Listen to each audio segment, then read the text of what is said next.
phone call with Gianni Infantino about the red card, and Belgium is appealing the decision. What's your reaction? You're asking me about the whole soccer thing? So, yeah, I did. I spoke to Gianni, who's highly respected, who's produced the most successful World Cup in history by, they say, 4 times. This isn't just a success. I actually said, Johnny, we've got all these games. Each one is turning out to be a Super Bowl. And we have all these games. You know, when you think of it, every game is like a Super Bowl. Yes, I watched last night. What a game that was with Mexico and England. I mean, 2 countries, I don't know the players, although I think Kane is a great player. See, I played golf with him, and I like him a lot. He's a good golfer. But he's really great. But I watched, and no reason for me to watch, and you couldn't take your eyes off the game.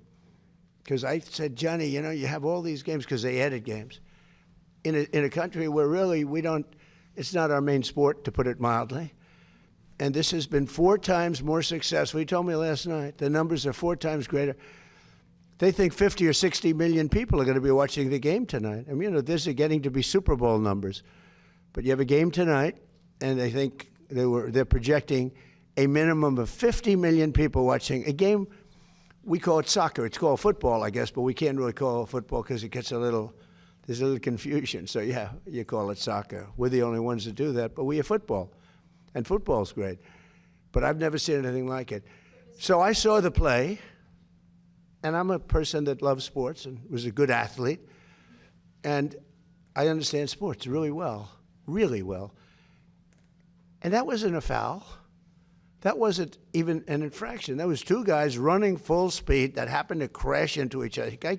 You can't take your foot and properly place it on somebody else's foot when you're going, no, these were 2 great athletes that got tangled up, and this referee, who is a little bit suspect, if you check his past. I don't want to say that because I don't like to create controversy, but very suspect. If you'd like, I'll provide you with the past.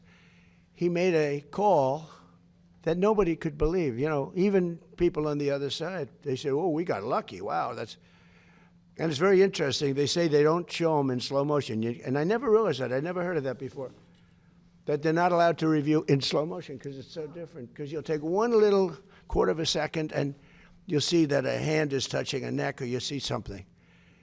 Whereas when you see it in fast motion, it will look like 2 guys collided, which is really what happened. They got sort of entangled.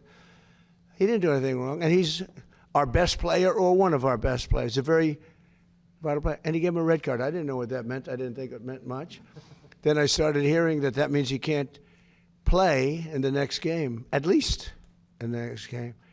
I said, boy, that's a big, you know, if it happened to another player, it would have been unfair. But when they take your best player, or just about, they have some great players, and they say you can't play, that's very unfair. That's, you know, it's one thing to penalize somebody for the game, but how do you penalize them for a game that hasn't been played yet? It's very unfair. You can't do that. So, yes, I asked for a review by FIFA.